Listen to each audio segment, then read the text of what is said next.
zero.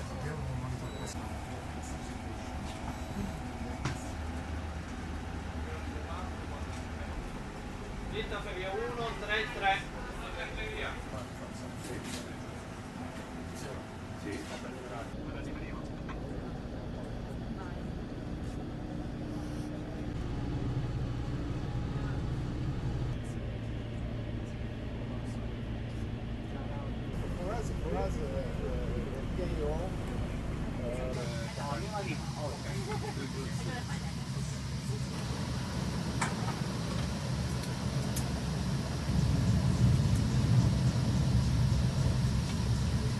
A tutti da FDO gancio sul ponte. Devo fargli delle foto così. Ragazzi adesso.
Anti-submarine warfare is a team sport, and the opportunity that we have here with the 9 nations we have participating in Dynamic Manta this year, which includes 5 submarines, 9 surface ships, multiple MPA.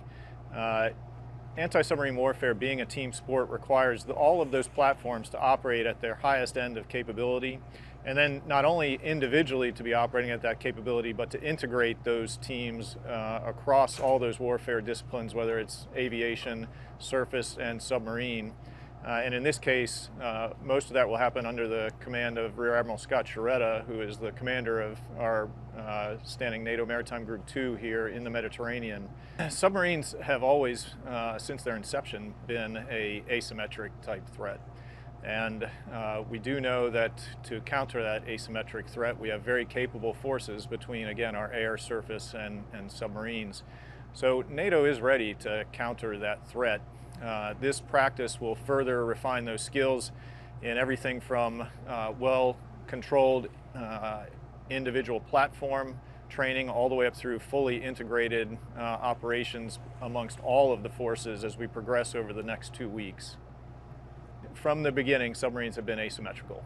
So we have the ability to operate undetected, and we control when we're observed. At least that's how we operate inside submarines. We have the ability to watch what's going on in the environment, and behavior doesn't change. So while we're there and we're monitoring enemy activities, the enemy doesn't know that the submarines are around. And so we have an ability to operate and observe how they train, how they operate, what they do, what their patterns of life are, and observe those in a manner that wouldn't otherwise be possible with a surface ship or an aircraft, because the enemy would see that, he'd change his behavior, and we might not learn as much. Ultimately, this exercise, when it's finished, will have achieved high level of interoperability. We will finish the exercise at a very advanced level of coordinated operations between the air, the surface, and the submarines. Ultimately, my goal is that each nation leaves this exercise better than they came into it. NATO is becoming a readiness generating team. We bring ships in, we bring navies in, and they leave more ready to defend against the threat that's out there, more ready to interoperate, and again, we're stronger and better together.